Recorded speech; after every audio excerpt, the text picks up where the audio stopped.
Pelatih Timnas Indonesia, Shin Tae-yong memastikan tidak akan memanggil Elkan Baggott untuk memperkuat timnya. Kepastian itu diungkapkan saat menyaksikan laga Malut United melawan Persebaya Surabaya dalam lanjutan Liga 1 2024-2025. Elkan enggak dipanggil, kata Shin. Belum diketahui pasti apa alasan Shin belum memasukkan nama Elkan. Ada dugaan situasi ini disebabkan lantaran bek berpostur tinggi itu tidak memenuhi panggilan Timnas Indonesia U23 untuk babak playoff Olimpiade Paris 2024 kontra Timnas Guinea U23 pada 9 Mei. Pasalnya setelah itu nama Elkan Baggott pun menghilang. Shin tidak memanggilnya saat Timnas Indonesia berlaga di dua partai terakhir putaran kedua kualifikasi Piala Dunia 2026. Zona Asia Grup F pada Juni 2024 melawan Timnas Irak dan Timnas Filipina. Padahal Elkan bisa dibilang merupakan pemain langganan yang dipanggil Shin. Tercatat sejauh ini bek Blackpool itu sudah mencatat 22 penampilan bersama Timnas Indonesia sejak 2021.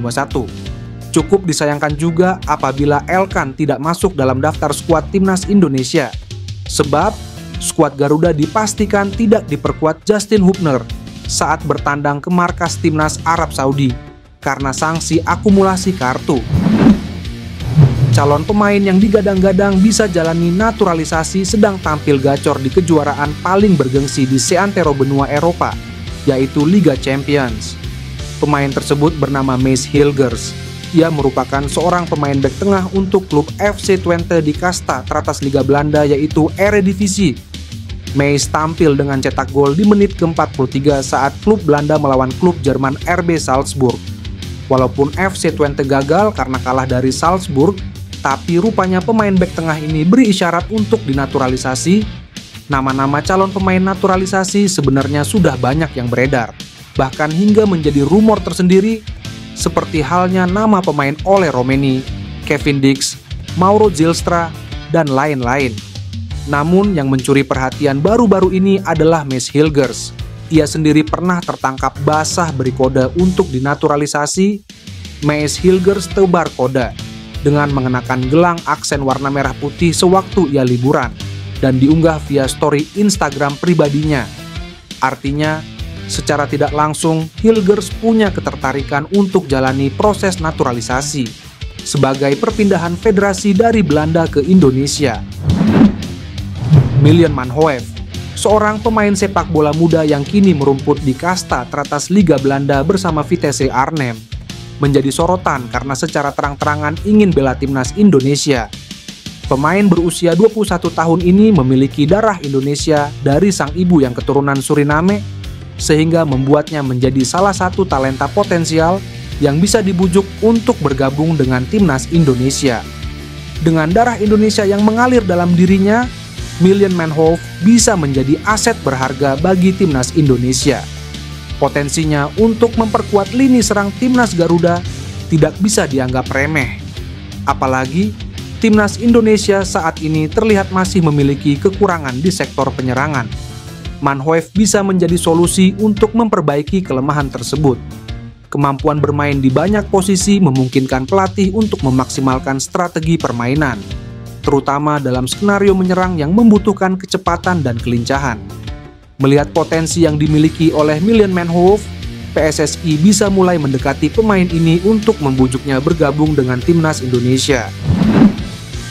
Timnas Indonesia kedatangan pelatih striker baru dari Korea Selatan, yakni Yeom Ki-hun.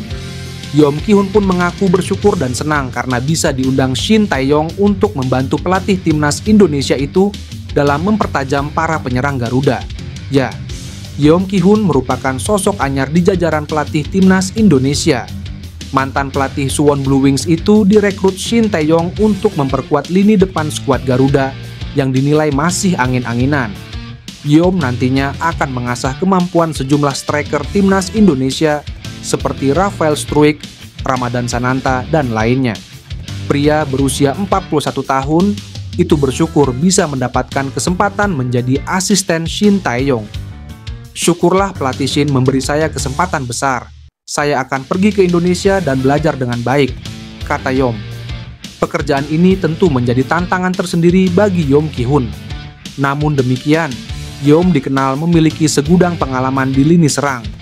Dia diketahui merupakan mantan mesin gol Swan Blue Wings, Jeonbuk Hyundai Motors, hingga Ulsan HD.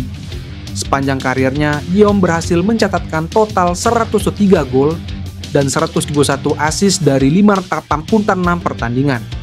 Dia juga sempat meraih berbagai gelar saat menjadi pemain. Salah satunya adalah saat mengantar timnas Korea Selatan juara Piala Asia Timur 2017. Striker FC Utrecht Ole Romeni dikabarkan oleh Ragnar Oratmangoen semakin bersemangat untuk membela timnas Indonesia. Prestasi demi prestasi yang diraih timnas Indonesia mendatangkan berkah tersendiri untuk PSSI dalam misi memulangkan para pemain keturunan. Pasalnya, striker FC Utrecht Ole Romeni yang sebelumnya sudah dihubungi oleh Erick Thohir untuk dinaturalisasi mulanya mengatakan tidak kini mulai membuka hati. Kabar ini dibocorkan langsung oleh Ragnar Oratmangoen. Bomber-dender itu menyebut Ole Romeni sedang memikirkan dengan baik panggilan skuad Garuda. Romeni juga mengaku sangat bangga melihat dukungan besar dari publik Indonesia. Dia merasa terhormat bisa mendapatkan perhatian luar biasa dari masyarakat tanah air. Akan tetapi tetap Ole Romeni tidak ingin terburu-buru dalam mengambil keputusan. Ia senang dengan antusias supporter Indonesia. Dia bilang ke saya, kalau sudah menentukan pasti akan memberitahu, ungkap Ragnar. Ragnar juga mengaku dirinya selalu memberi masukan soal peluang di timnas Indonesia. Saya berharap dia bisa menjalani proses naturalisasi karena dia adalah pemain yang bagus, harap Ragnar. Terbaru Ole Romeni kedapatan mengikuti akun Instagram Ketua Umum PSSI Erick Thohir. Striker FC Utrecht itu tampak semakin tertarik dengan timnas Indonesia.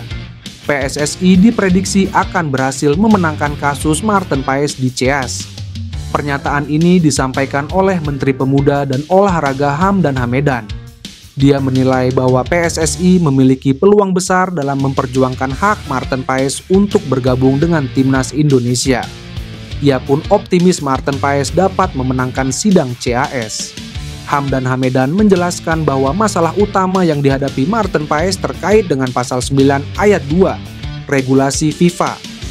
Aturan yang menyatakan bahwa seorang pemain tidak boleh berusia lebih dari 21 tahun saat terakhir kali membela negaranya di tingkat internasional.